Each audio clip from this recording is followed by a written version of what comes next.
the development that Chattanooga had been experiencing for decades was just not up to the standard that I felt our geography required of us.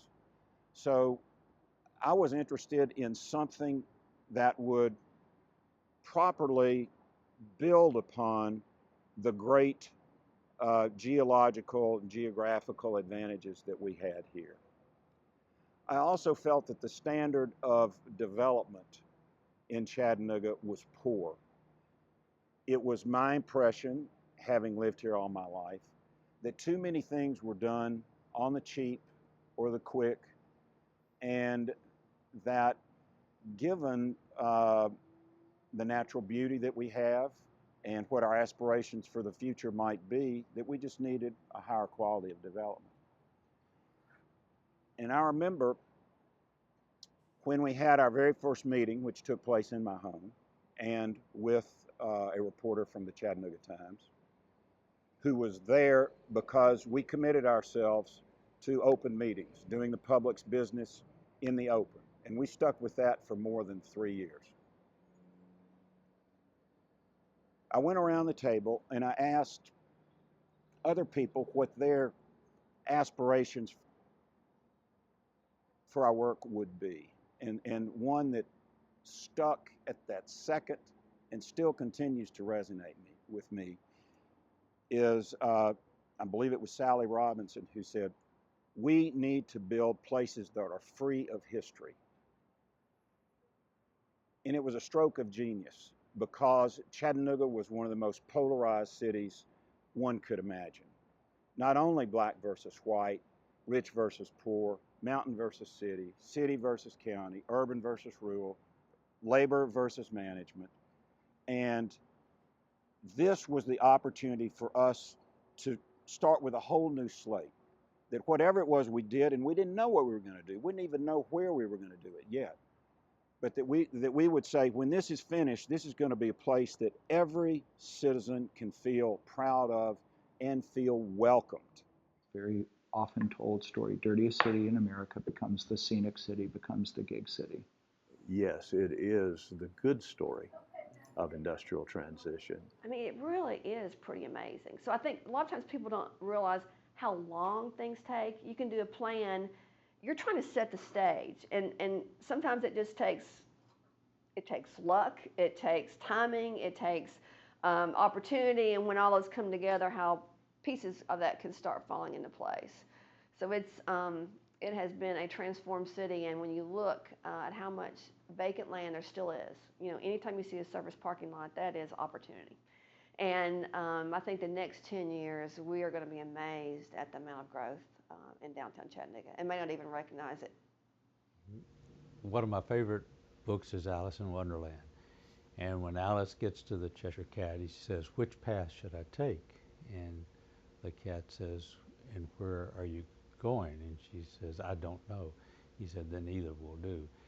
And I think the concept of vision helps people make decisions that tend to get them to the same place. And so I think you've seen when cities and governments and foundations and companies have gotten together, and those are the three pillars here in Chattanooga, is government, foundations, and private enterprise.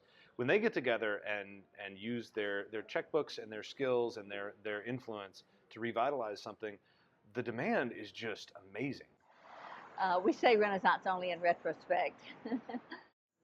There was a time when Chattanooga was in the top 10 of manufacturing cities, and that sounds like a great thing, except if you look at that list of top 10 cities, it was cities like Cairo, Illinois, Flint, Michigan.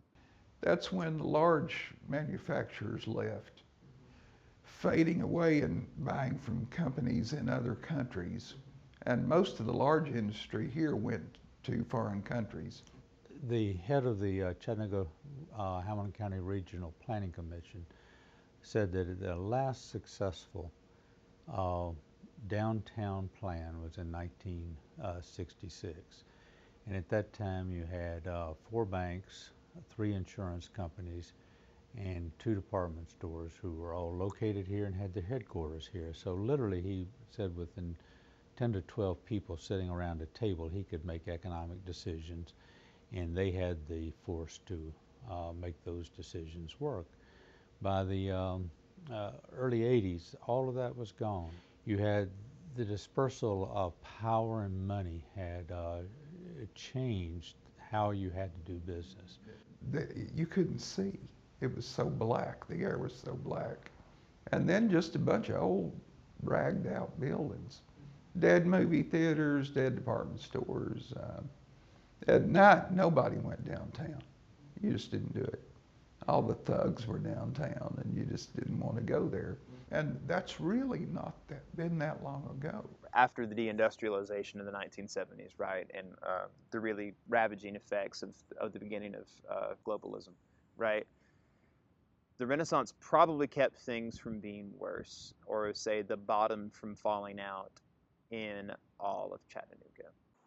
And in the next few years, I was able to witness a tremendous amount of change. And a lot of that change that I saw taking place happened through some very intentional events that were either educational or planning oriented. And they brought people together in new ways and asked people to look at the community in new ways. So I think what we did in that period, 81 to 84, say, about who we are, what we are, quality of life, a new concept. What does quality of life mean? What do we want our quality of life to be? And or it might be a 3-year public planning process, which the Moccasin Bend Task Force led, which had a national consultant, made us look at ourselves from many different angles, look at the whole river. And in doing that, we realized we had turned our back on the river. The river had been our dump. But turning back to the river, we saw the river as our life force. And it made us look at the valley where we were in a different way. We had 65 public meetings, some huge, some not much bigger than the conversation we're having now, but 65 over a period of 3 years. And I think it would be safe to say that we blanketed the community. It doesn't sound so innovative now, but in the mid-1980s, we did it a little differently here. We decided to start with people and have people engaged and involved in rethinking the future of the city. And so we were one of the first visioning processes that I know of anywhere, and I've been keeping track of it for quite some time. 2,500 citizens of Chattanooga met in Memorial Auditorium, done in tables of 10, so that everybody had an opportunity to be heard.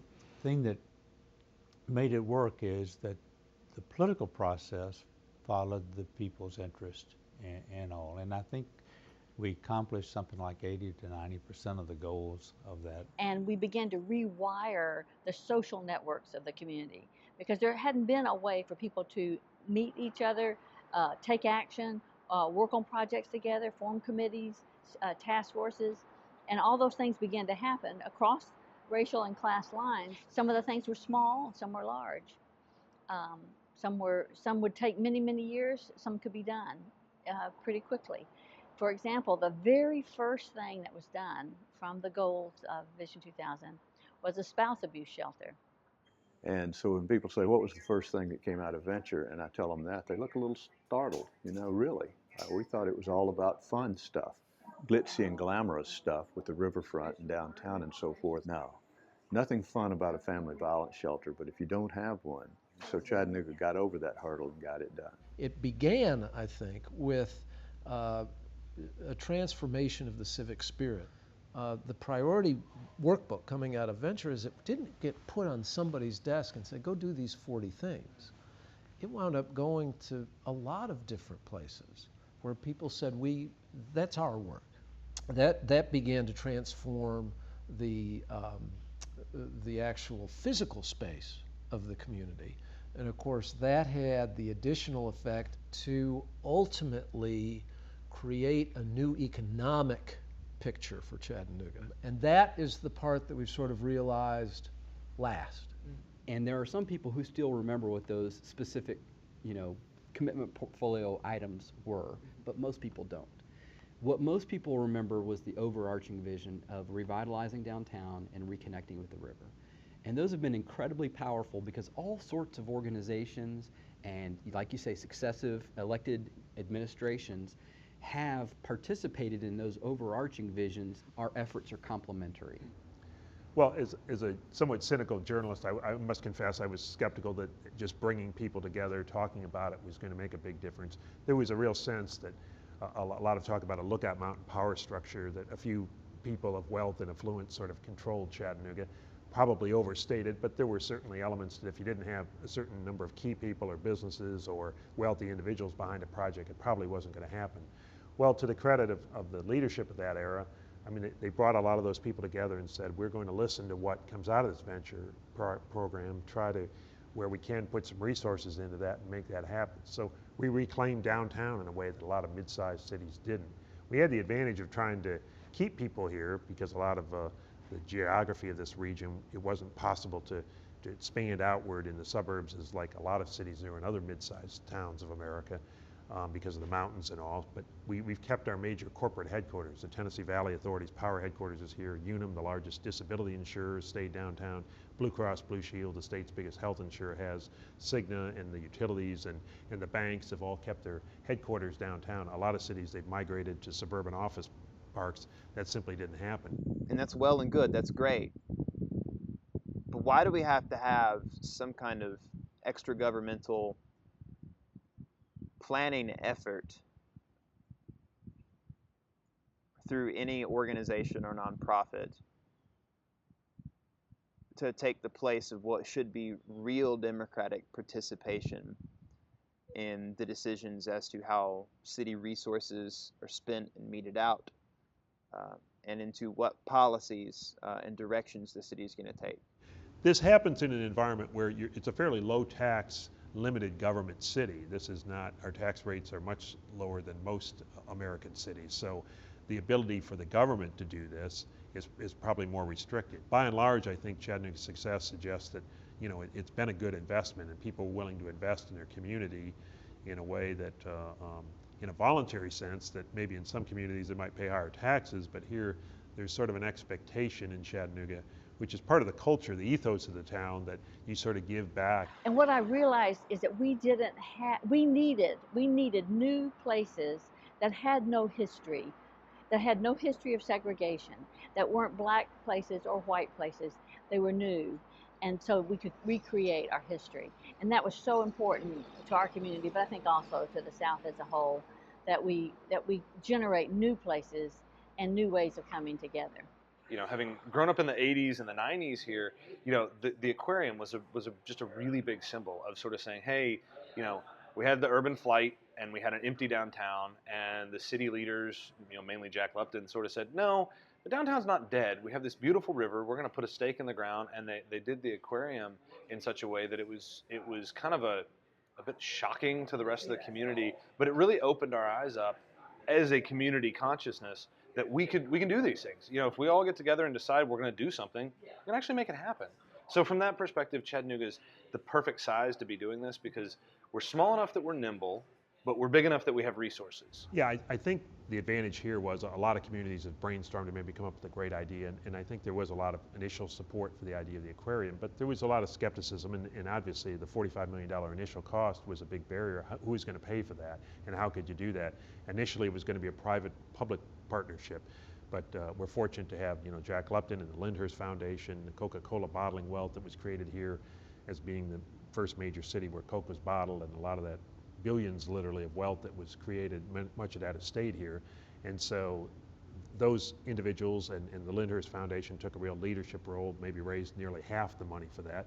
But there was a great amount of support from other people and people got involved with that and began to sponsor parts of and exhibits within the aquarium, so that the entire $45 million facility was ultimately privately funded, which is pretty extraordinary for a city this size to be able to do that.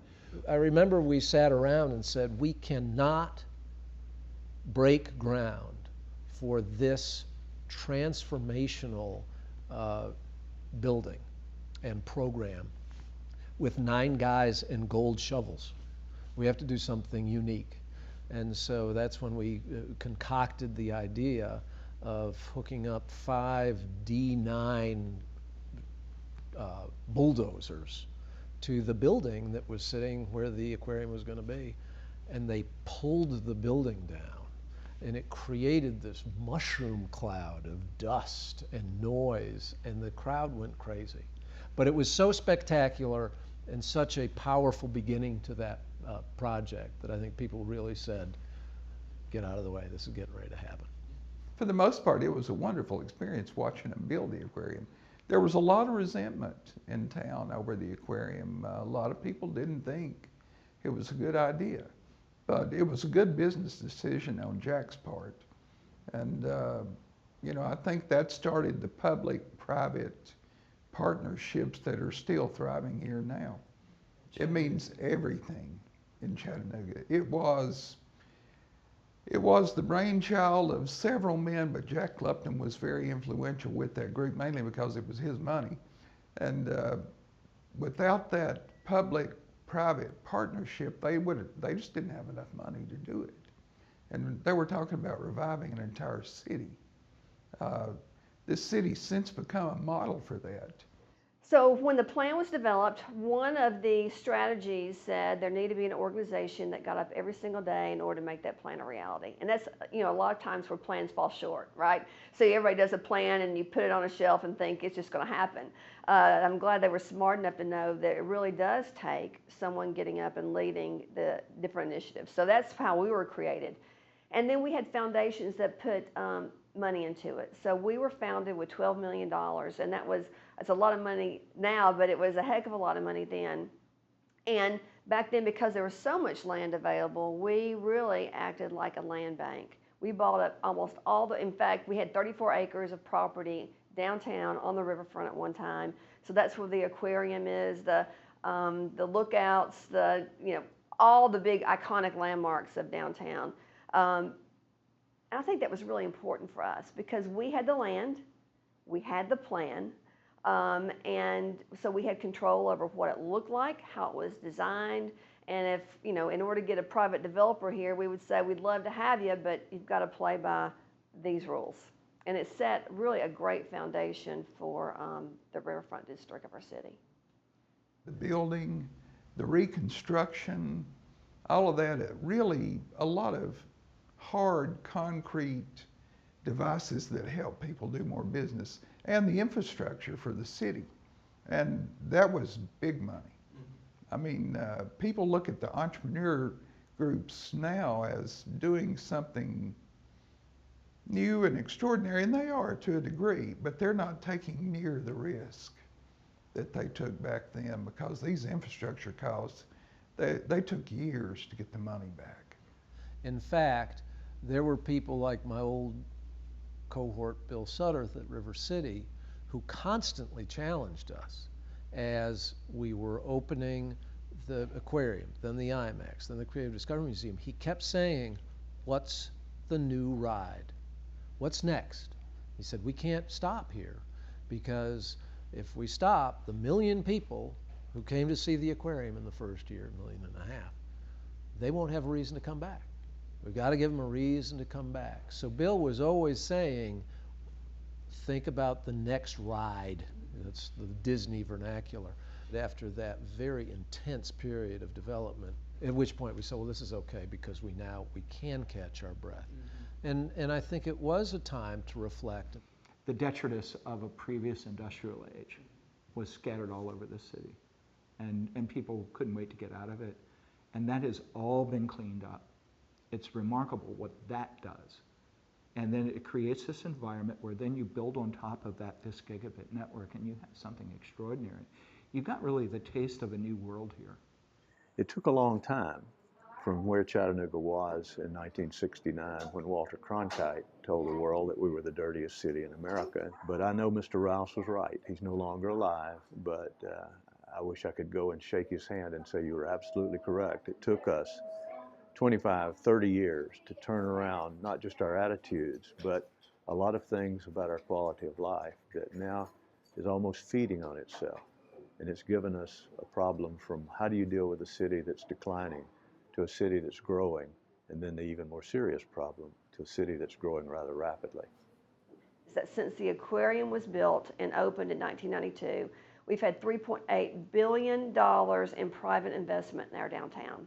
Once you have a lot of success, you've got to be careful about where that success leads. Just making sure that it's not for the short-term buck, it's for the long-term. If you look at it as an investment in your city, an investment in the community, then it will pay major dividends if people will be patient.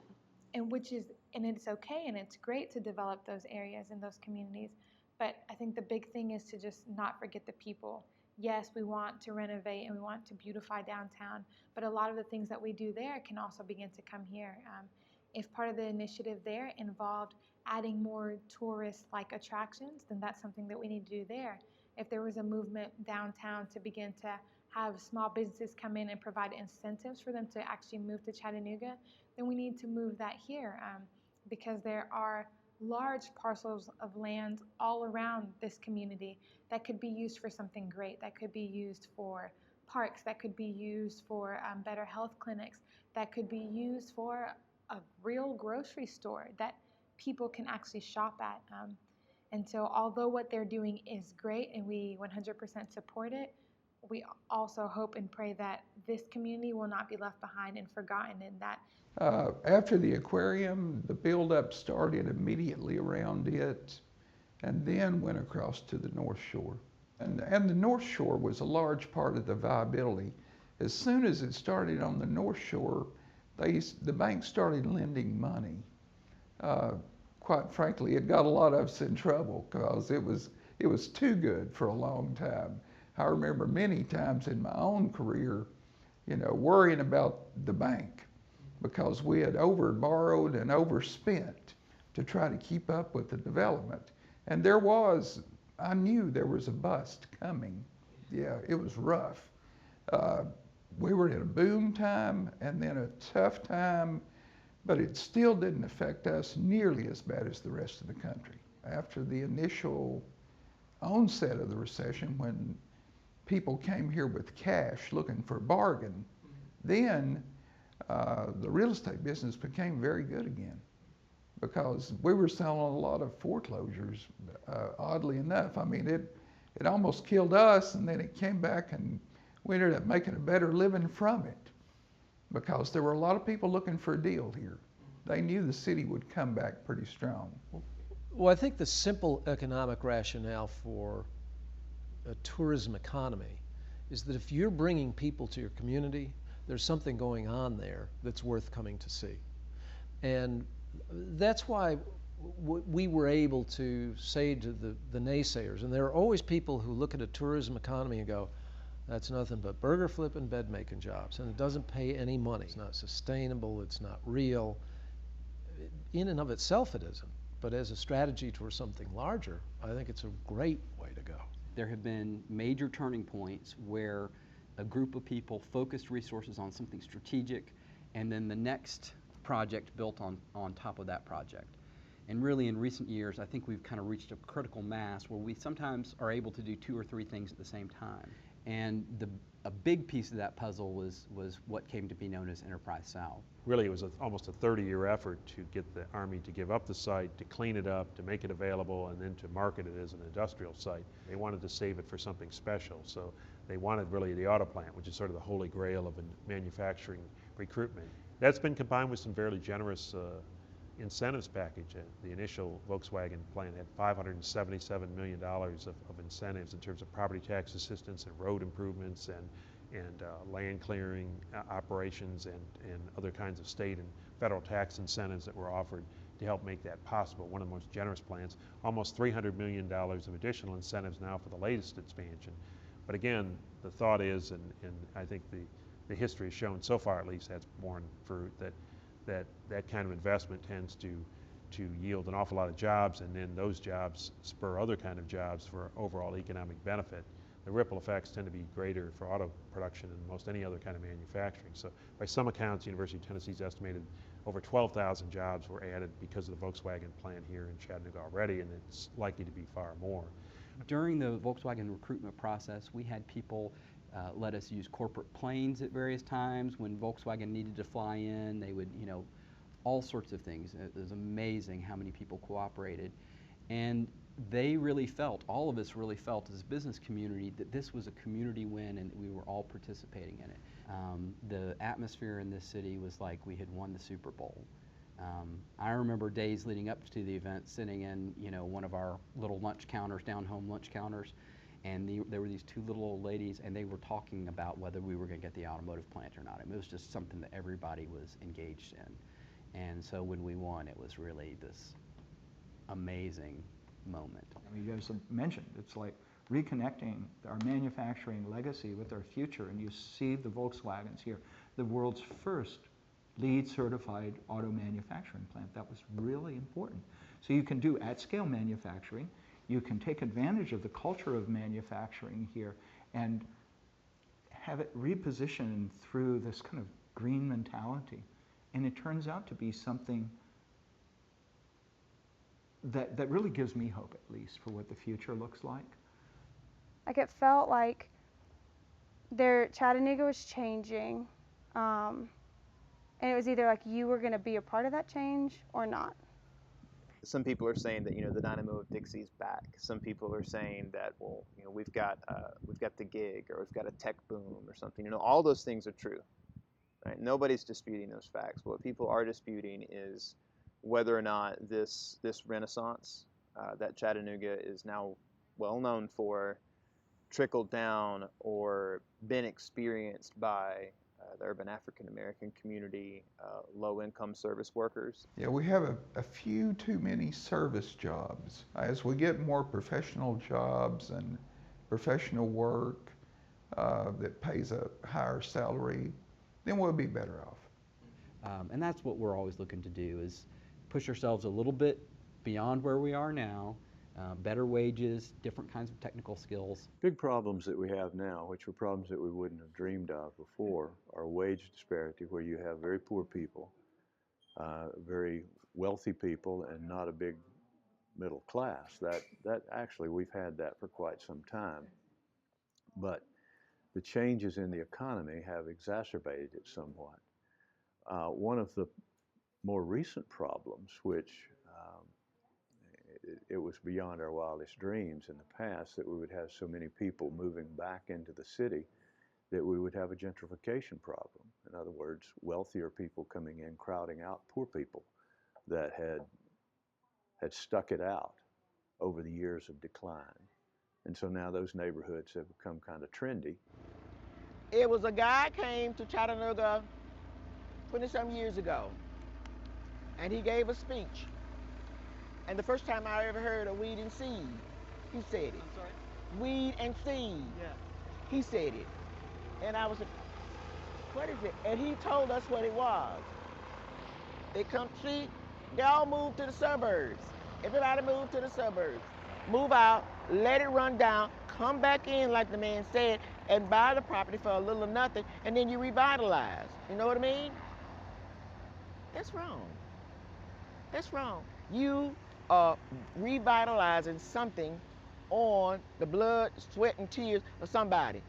I think progress is good, but not at the expense of somebody. It shouldn't be at the expense of anyone. Everybody should be on board. Progress. There are huge gaps in the inner city of South Chattanooga. For example, we know that 69% of households here are living at or below poverty level. We know that a huge percentage of families are run by single mothers. Apart from that, we struggle with a lot of gang violence. If you go down the street to the Big H convenience store, or even on the other side of the street, you'll see gang members out there just doing transactions.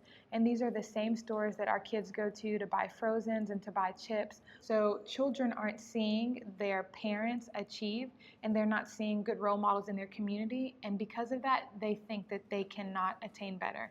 They think that they don't have access to those resources, and they start to think that good behavior or success or wealth is only associated with certain types of people or certain neighborhoods.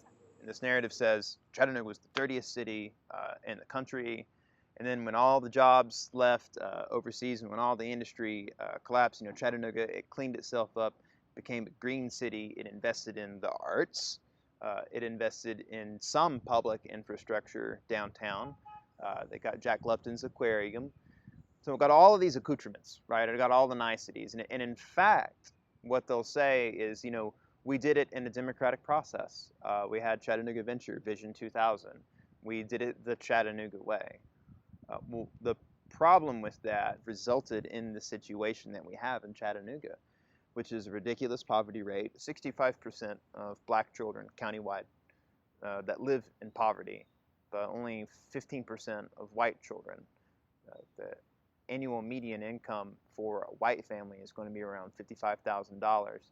For a black family, it's going to be $26,000 a year. So there's huge disparities. It's just a different way of perceiving what happened. There's other things that happened, right? So there was the stories of the riots in the urban black community against police brutality. There's the story of, you know, Brown versus Board of Commissioners, which found that Chattanooga city government was fundamentally racist, and where the federal government actually had to order a change of government. You know, you won't hear some of those stories. You won't hear about weighty subtles. But what you hear is that standard. Chattanooga was a really dirty city, and they got cleaned up, and the riverfront is really nice. And since all these multinational corporations are coming into Chattanooga, then that means that everything we've been doing for the past 20 years is right, and we need to do it more. This was a ball field. All the way back to that tree line over there. This was a ball field. And then there was Satchel Paige, Willie Mays, Jackie Robinson, and they played in the Negro League. They played in this park. And this place has been dedicated, baby, 3 times. There is a plaque. See straight down there? And they got that one little arch there. That's original. That arch is original. Lincoln Park, Chattanooga's first playground for the African American community, was dedicated April the 12th, 1918. Okay, rededicated this day, September 14th, 1996. They're real at it. I'm telling you, dedication is no thing, you know. It used to mean something, but not really. Lip service. And then 2013, the mayor, Andy Burke, dedicated it again. You think, okay, look like after 3 dedications, something should come to pass. You know what I mean? Downtown was first, then the North Shore, and then when they went to the South Side because they'd run out of room on the North Shore, that's when everybody kind of looked up and said, hey, we're doing really good. We're doing really good. This area of town that we're sitting in now is called South Side, right? Seeing this get rehabituated, and in large part, people say that startup mentality was a big part of that. This, I think, had just been built. It was very, very recent. This was still, they weren't working on it at all. It was just a condemned building. And it was like industrial. I remember for a while, I remember rolling through here, and it was a rough neighborhood when I was a little kid. I remember we'd drive through here, and it was, because I remember the porn store. I always remember the porn store. So it's really weird, the gentrification in the neighborhood, because like there's still original residents. Rent, for one, is a big, huge divider. Those, I've called 2 and 3 bedrooms run for $2,000 and $2,500 a month. That's exclusion. In my opinion, that's exclusionary rent prices. These are really, really, really new.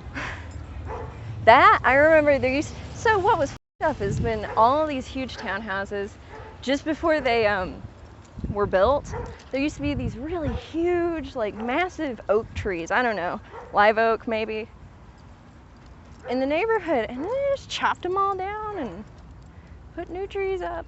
Previously, you saw the north side of the city, the North Shore, get repopulated with artists, right? I mean, it just got this, I don't know, brand identity as a hip artistic culture taking place over there. And then a lot of stuff built up around that. You know, got to see that happen. All this has been over the last 10 years. You know, whole areas of the city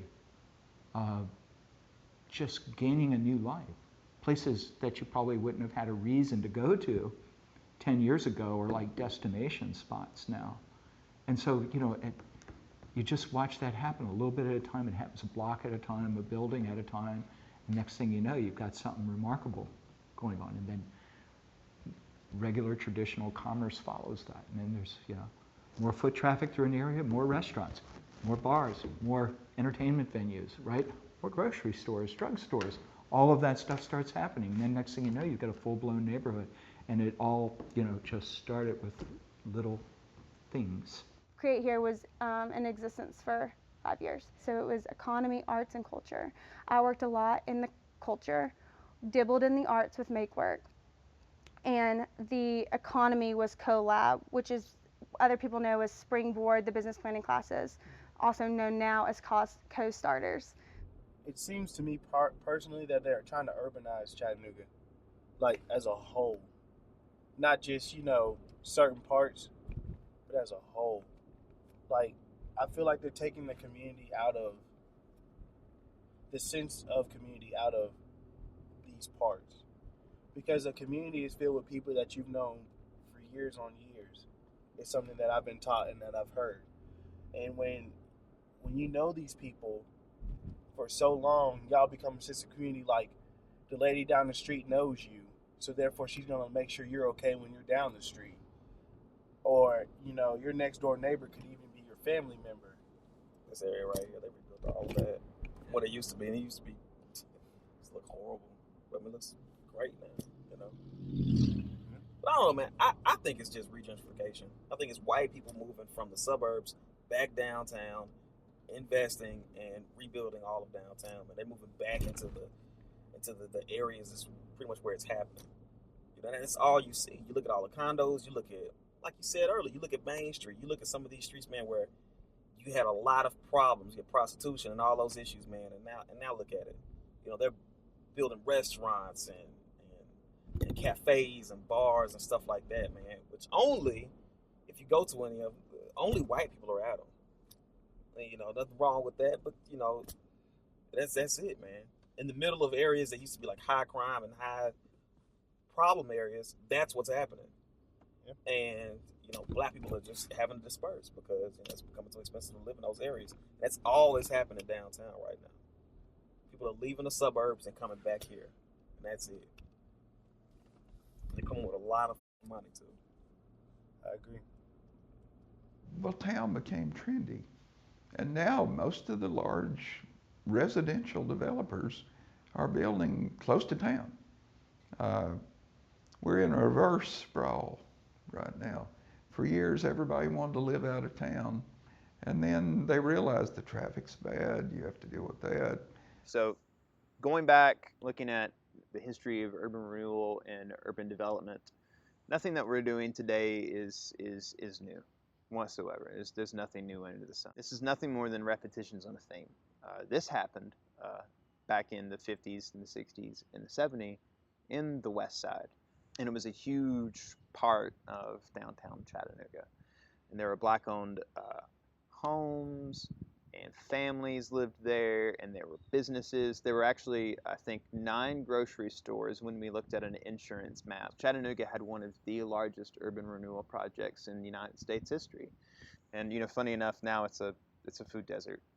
Overwhelming economic forces move marginalized communities around on a little game board as they grab up the hottest commodity in Chattanooga that they're not making any more of. And it's not the gig, it's land. So here in Chattanooga, because of the way we're doing this, our people are becoming homeless. Amen. And so I understand the need to gain the property for the betterment of the city. I get that. I get the progress is going to make our city a better place to live. I get that.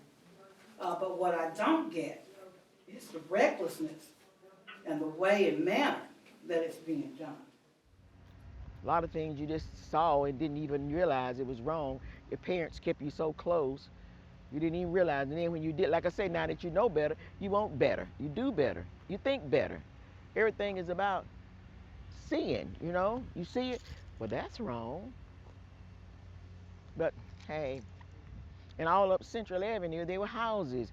It used to be business up and down MLK, Martin Luther King, west and east. Businesses, black businesses. Used to be a black service station up there on that corner, black business. Where are they? You know, you see all these things and you think, what happened to it? What happened? You know, what happened? And it hurts your feelings that it's not here anymore. I mean, my grandbaby didn't see it. My daughter just barely, because she used to come out here and play ball, play tennis in the. The biggest challenge is building residential development that's affordable. And that's been the biggest challenge for everybody building downtown. You know, you can build expensive condominiums everywhere, but who's going to buy them? You have to make enough return to pay everyone. And it's tougher over a long period of time if you're building rental property as opposed to condominiums, because when they're sold, you're out. And everybody's taken their money and gone home. But that market is pretty well saturated for the moment, the condominium market, but we're in dire need of more apartments. And there's a lot of apartments being built here, but the big question is their construction costs. If you go out and build a new apartment with new materials by today's standards, you're going to have twice the money in it. So theoretically, the rent would be twice as much. That just don't compute when you start going out to get tenants. I mean, the guy that can pay $650 or $700 a month is not going to be able to pay $1,200. It's a different world, and it's driving a lot of the locals out. There's going to be a socio-economic shift in the population, and that causes a lot of problems in the long run. Then you have local people that can't afford to live here anymore and have to move away, or they can't make enough money to live here anymore. There's been a lot in the paper about our rental rates going, you know, way high. I mean, they've increased. We're on those lists about the rental rates increasing higher just about anywhere in the country, but there's still some of the lowest rental rates in the country. What we've got to work on, instead of trying to get, you know, low cost housing down here, that's important, is how do we increase wages? How do we get, I mean, we have a great opportunity here, but how do we really get our education society, in schools up where they need to be? And I think the business community is coming around that more than I have ever seen. I mean, that really is our responsibility, the whole city's responsibility, is to make sure that every kid has a great education. If we do that, they'll have great wages and great opportunity. But it's a little scary to see, you know, all the tech jobs that are coming up, and I do believe we're going to have a great economy here. But unless we get everybody up and trained, there's still going to be a segment of society that's left out. So I do think that is the city's responsibility, is making sure that everyone has that opportunity. Just so many needs in this community that businesses are not coming to fill for whatever reason. And we know that where businesses are, communities thrive. So when you go downtown, when you go to East Brainerd, you see all these renovations, and you're constantly seeing new businesses desire to come in. And as they come, they bring tourists. And as money comes in, that money pours into the education system. That money pours into people's homes as they work and as they're able to take that money back home to their families. And we don't have that here. So a small business program like Launch is such a big deal, because with people's innovation and dreams, and especially with their experience in the community, they know what needs to be done here, what needs to change. So if we can equip them to formulate a healthy and a successful business plan, then they can actually bring their businesses in and change the scene. So I think a lot of the people that live here now know that they've been left out of this renaissance, and they're bitter about it, and they've seen a lot of broken promises. But I think being able to create a platform for them to speak up and to give us their feedback and tell us what they like, and then be able to take that and knock on the City of Public Works door and get new sidewalks and street lights and bus shelters and the things that they asked for. They're now seeing that we have a track record. We can get things done if we work together. I think that they felt like they were alone, and I'd argue that they may still feel that way. But what we're pushing for in everything that we do is we have to work together on this. Also, the two centers of growth in our city, you're looking at, most recently, you're looking at downtown and Enterprise South, $1 billion investment there. Glass Chute runs as a direct route between those two. You talk about the upcoming investments. The city just purchased 32 acres at the mouth of Glass Street, Harriet Tubman for economic development. The city was just approved for the Tiger Grant for the light rail. There would be a stop on Glass Street. There's a national park on the top of Glass Street.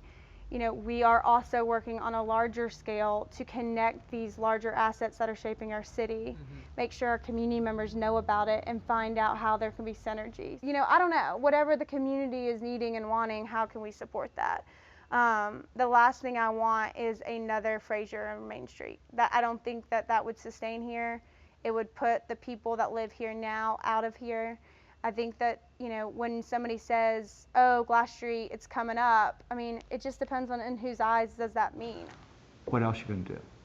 How are you going to utilize civic infrastructure that's been underutilized maybe for a couple of decades? How do you rehabituate whole neighborhoods that were run over by economic waves, from global economic waves from past decades, right?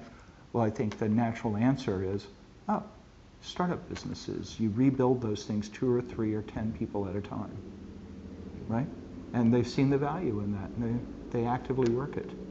The gig is, in my opinion, the most important thing that has happened to Chattanooga in recent years. And I don't discount Volkswagen and Alstom and all of those great things that we have all cheered about.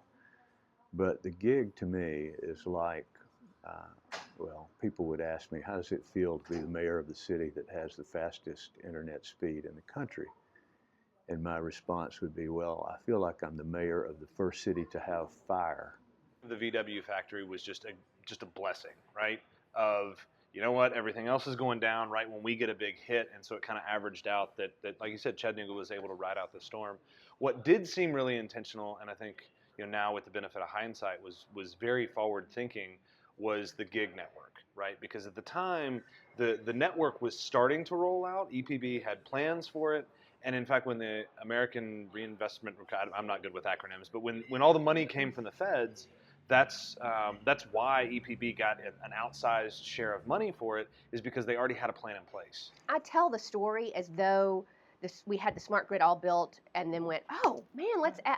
We were thinking about them both at the same time. People soon forgot that it really was an electric power project to begin with. There's a real cost to power interruptions. It's an inconvenience for you and me as residential customers, but when you think about a manufacturing facility, anyone who's trying to do business, you can estimate that our community loses about $100 million a year, and that we've cut the length of power outages in Chattanooga by about half.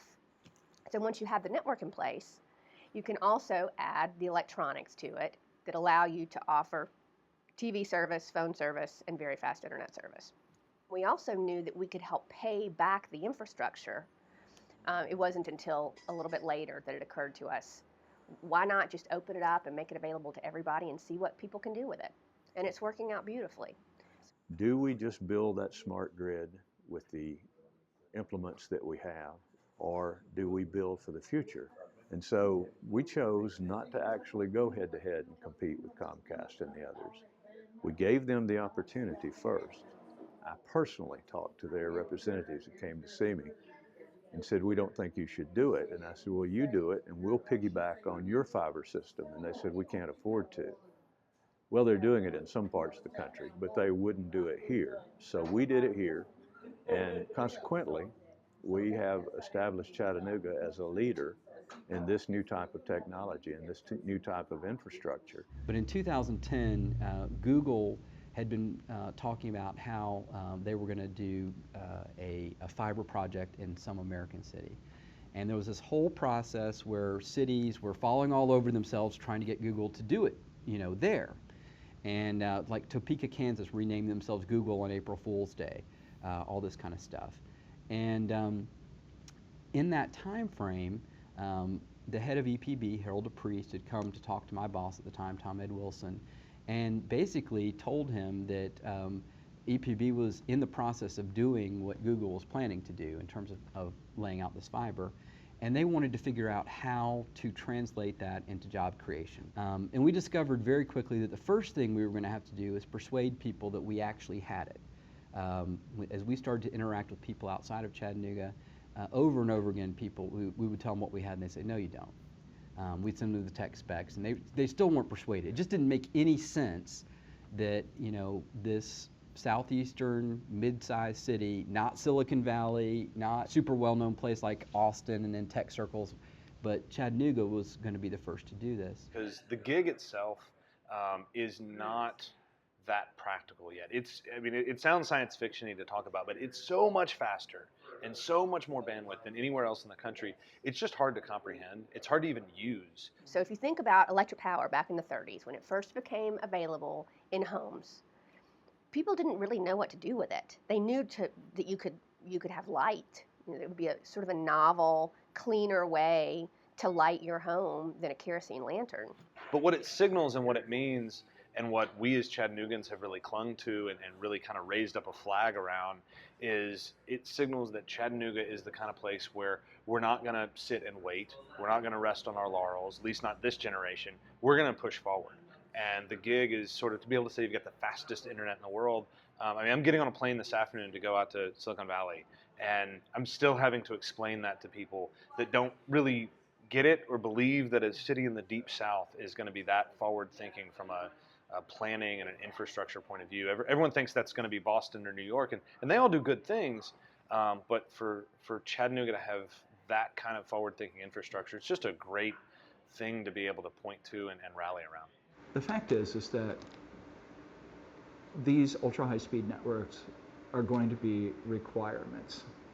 And as we're entering into that place where more and more communities will have these services, and the transport among these cities will be developed. And there you have organizations like US Ignite and the Mozilla Foundation that are really working hard to take care of that end of things. I think Chattanooga becomes more and more important rather than less important. That now it is up to the city to say, as a first mover in this space, now that the space is being established outside of the walls of this city, what can we do? The files that run most 3D printers are not really large. Manufacturing drawings are really quite large. And when you start thinking about feedback loops, a machine working with a platform that compares the progress of what's being made by this machine with its geometrical model, wow, you know, it's kind of like, okay, well, that's easy to see what an ultra high speed, low latency network would really be. Great to have, maybe necessary component of that. Started telling that story. We'll put something downtown where we have a few really, really good 3D printers. All right, and that in here I'm talking about advanced polymers, metal, highly specialized, very capable machines, but are still within the reach of an entrepreneurial venture. Like you can spend, say, under $500,000 and you're a manufacturer, have a little startup accelerator. Once again, it comes back to one of the miracles of Chattanooga where that help actually exists.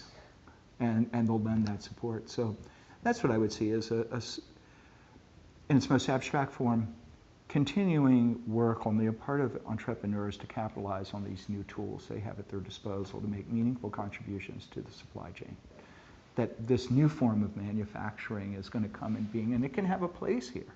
If you're talking about downloading data or living in an information-based economy, it's got to be a tremendous asset to be able to move data as quickly as we do. But we don't have a lot of highly educated programmers and computer technology oriented businesses here that Silicon Valley or Austin or Boston or a lot of other high-tech centers might have. So we're building off of a fairly low base in order to try to build this kind of new tech culture, if you will. Hey, maybe you know the best way to leverage the gig. Why don't you come here and use Chattanooga as your playground? But it's some of the other pieces that we talk a lot about whenever we're recruiting is the cost of living here is so minimal, but the quality of life is so high. So it's a great combo for getting people who want to live in a really great city but don't want to pay the prices of San Francisco, get them to move here. I really like to talk about the fact that as a young person, like the city, the world is your oyster. You can come here and start almost anything and get support, get funding, really find a great place to have a niche market and make that business scale from here. We have a lot going on here, everything from real estate investments to talent recruitment. And then the other layer of that is making sure our portfolio companies are happy.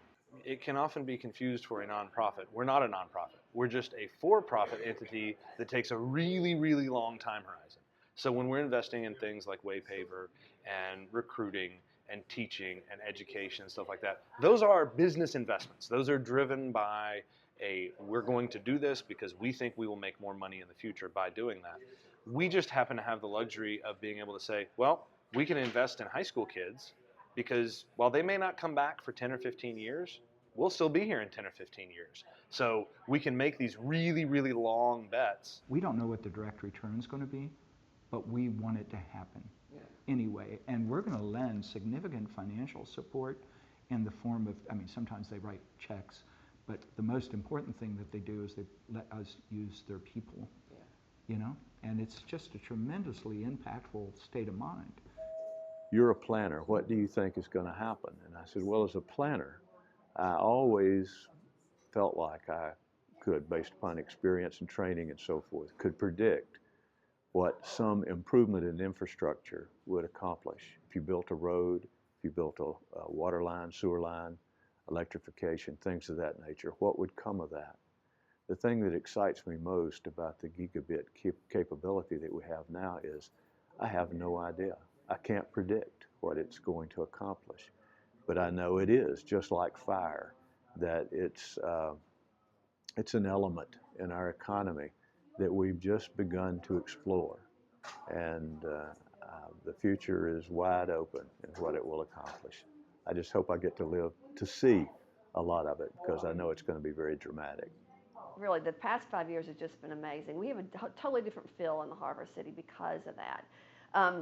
We've also made a concerted effort in our organization to bring young people and to make sure we have that voice. So it's one thing to have them in our city, but they need to have a seat at the table.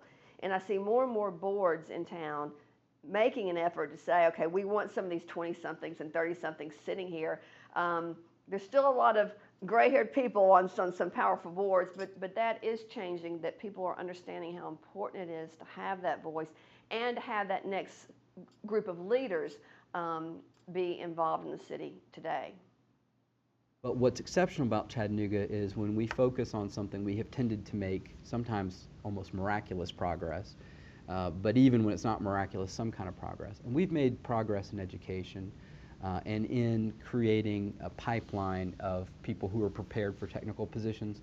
But I think everyone would agree there's more to be done. And I hope that's our next big breakthrough. We believe at EPB that the foundational work that was done by Maybelle Hurley and Rick Montague and all those folks who worked together with the Vision 2000, the whole Vision 2000 process, what they did for us, really, besides all of the beautiful things that you see every day in Chattanooga that are obvious, but they also really helped us gain back our confidence as a community to be able to do big things, big things. I would start by saying most organizations, chambers of commerce, corporations, foundations, look around and they think we can solve, there's a problem in this community, and if we build the right playground, if we build the Empire State Building, if we build a better hospital, we'll solve all the problems. And of course, that's foolish. But examples like that are what people gravitate toward, in my opinion, because they probably don't have the patience and they probably don't have the confidence in their own imagination. Don't mean to sound judgmental, but it's something that's finite. And what I think was a beauty of the frame of mind of the Lyndhurst Foundation, and it didn't just come from me, all of the trustees were participants in this.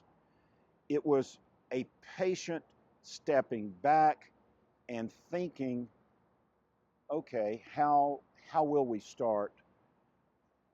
We need to learn. We want to be taught. We're willing to be taught. And let's try some things that may be very different. What I think is built into the ethos of the community as a result of the visioning and Chattanooga Venture is the expectation of participation. This community expects to be invited. They expect to participate. They expect to be asked. And if you don't ask, they get upset, very angry, and they'll voice themselves. So this community expects a high level of public participation and shows up. You know, Chattanooga, luckily, there were some good visionary planners early on, but it's gotten to the point now where we're right on that edge at cost of living to where we're going to have a shift in population downtown. And there's no way around that. It's just how are you going to accommodate that? What you choose to measure a lot of times is what you'll do. All right, you know, because you'll start, if you don't choose the measurements that you're going to make correctly, you'll start doing the wrong things.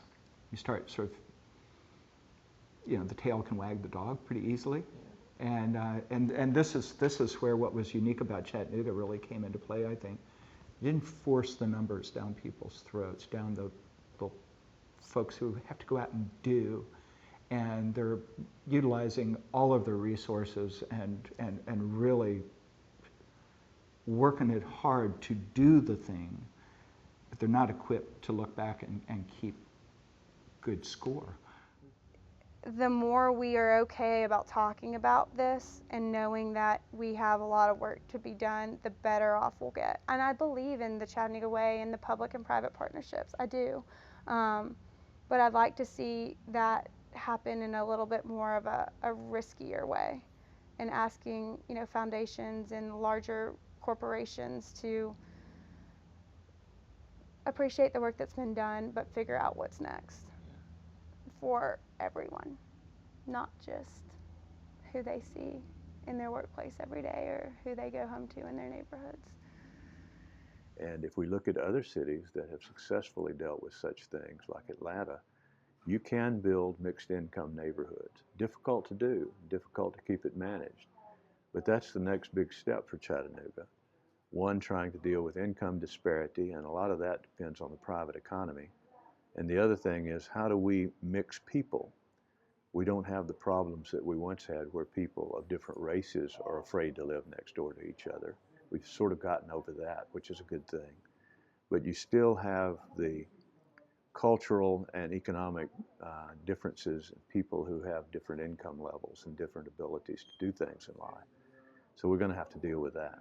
You can look at any of the institutions today, whether it be education or church or banking, insurance, whatever you may look, it's under incredible change, primarily by technology. And the change that the concepts and the community feeling that we can do it here, that we can do that, we can help make the change, and we can go through systems. So what we will have to do in the future is create new public-private models. So a public-private model, if you're talking about developing neighborhoods, somehow you have to have the low-income areas supported by the higher-income areas. Difficult to structure, but I think Chattanooga has the capability to do it. 25 years ago, we didn't, that's for sure. It is such a collective effort, and just like everyone came together in the 80s, you know, all those different organizations, Chattanooga Ventures, and everyone that came together to beautify the downtown city of Chattanooga, it's going to be the same way in order to change lives, in order to bring hope, in order to break that cycle of violence and poverty and illiteracy and incarceration.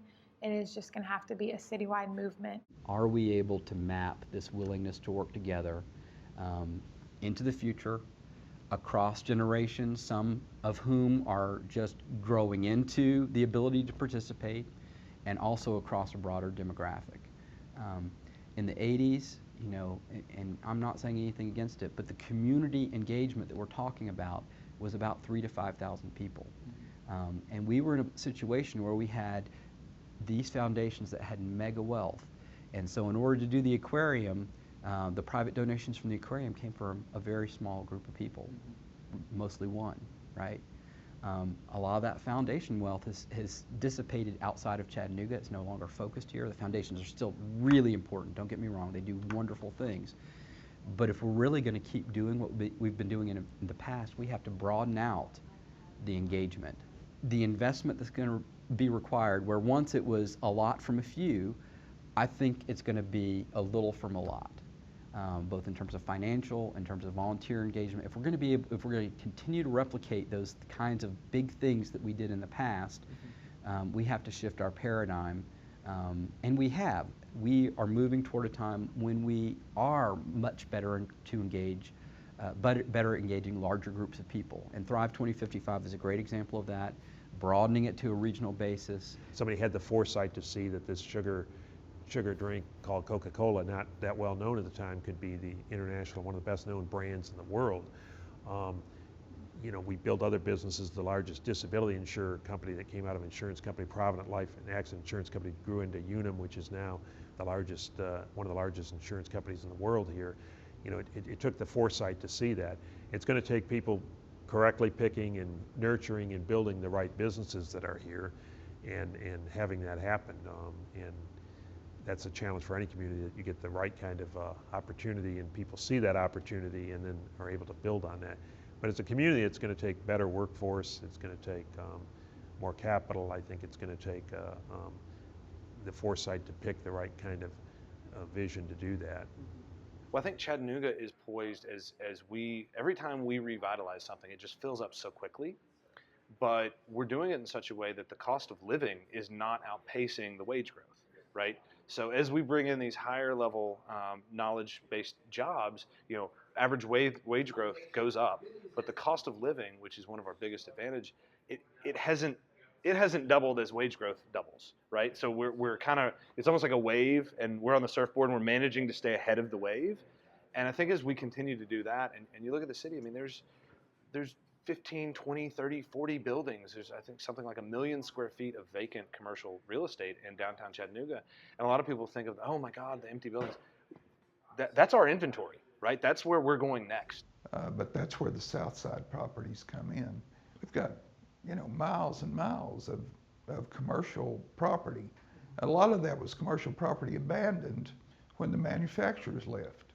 And we can develop easily for another 20 years without running out of property, as long as people want to keep moving here. Yeah.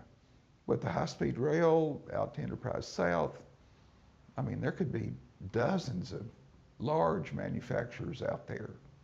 I think there's 6,000, 7,000 acres left out there. I think that we've got to figure out how we connect the west side of our city to the rest of the city. It's amazing to me, you can look at old maps about how our city grid was laid out. And then what happened when the interstate came through, it totally divided our city. And so I think that has really hurt some of the integration that should be happening. It still divides our city. And I know that at some point there's got to be a redevelopment of the west side. I mean, you know, federal money's running out, that it doesn't work. So we've got to figure out how to do that in a very thoughtful way. So again, they are made to feel part of the city. But most people would never even know that, you know, 2 blocks down, the whole west side with the housing project. So we need to figure out ways to get more connectedness. I think we have a great opportunity with MLK. Years ago, an effort was made to try to really do what was done on Main Street on MLK. And we really didn't have property owners that were cooperative. I don't think there was that trust. And we're now starting to see that MLK is gonna, I think it's gonna be the next cool area of town. And you talk about a way to really connect. The black-white divide, it could all come together on MLK.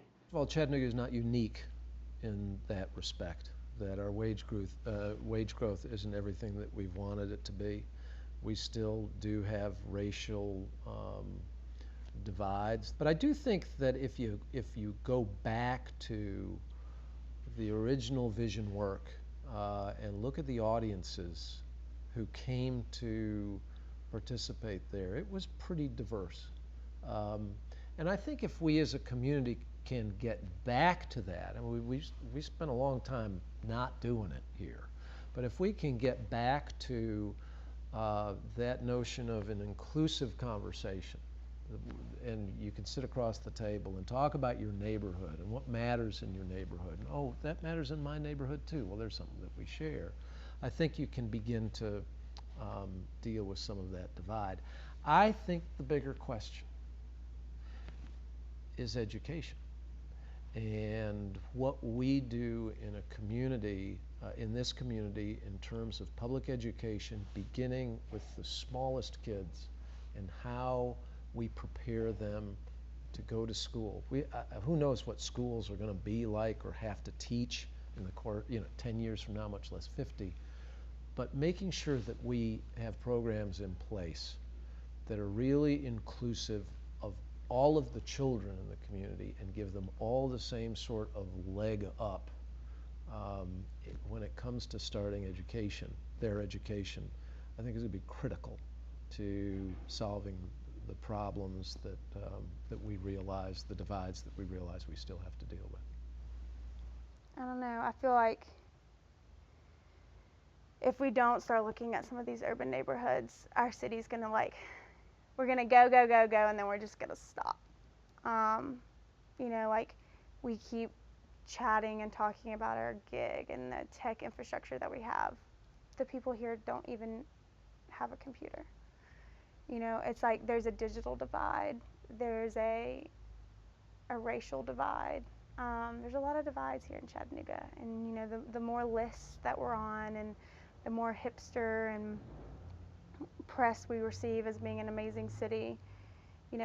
I love Chattanooga, and I am happy that we're on those lists, but if one were to come to Chattanooga and then just drive 5 miles to the east and land in this neighborhood, they're going to get a different feeling.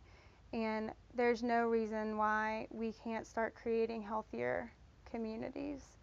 And it will change the violence. It will change perceptions. It will bring black people and white people together and everybody be okay about it.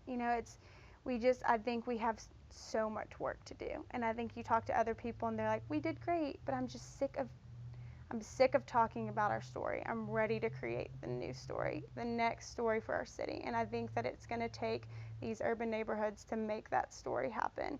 And no, we don't have the answers, not all the answers by any means.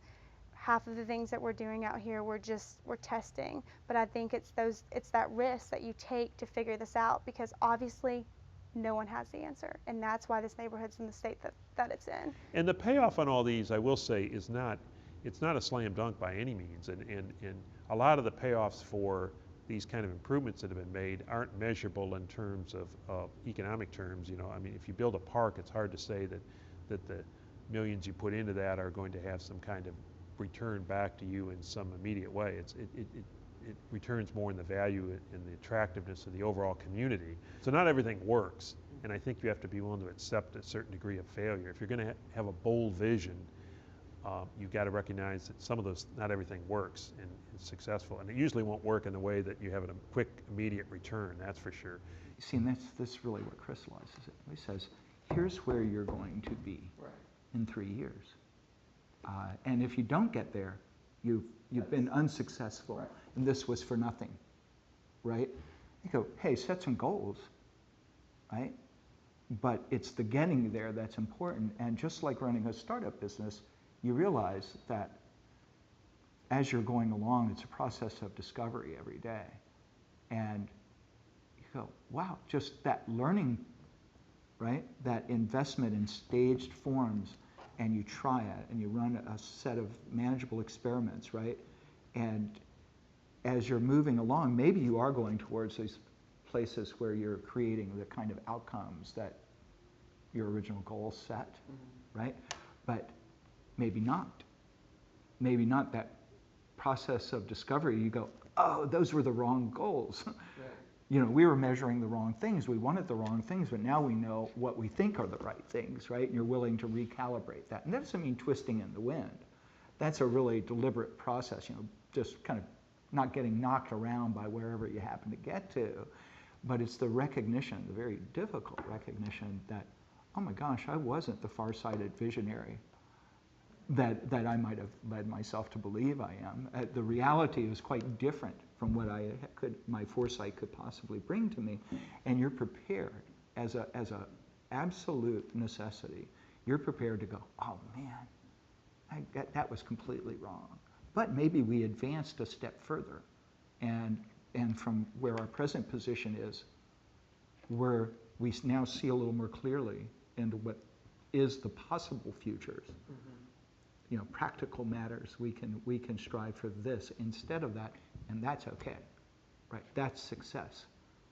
So it's a different kind of dynamic where you've just got to recalibrate constantly. You've got to have that aptitude, willingness, I guess is maybe a better word, to accept that you're fallible. Even your brightest planners are going to be wrong, and almost accept that as the given.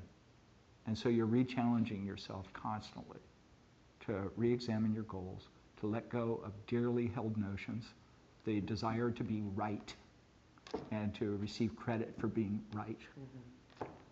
It's a whole different game. You know, you don't need to be right. You need to make progress. We need to make progress. City, according to the definition of the great architectural historian Spiro Kostov, is a repository of conflict. And the conflict will always be there because there are conflicting ideas. But what we have shown here is that we can mitigate these. We can put the community's interest above our individual interest. And we can use the same energy that could be combustible to try to make things better. And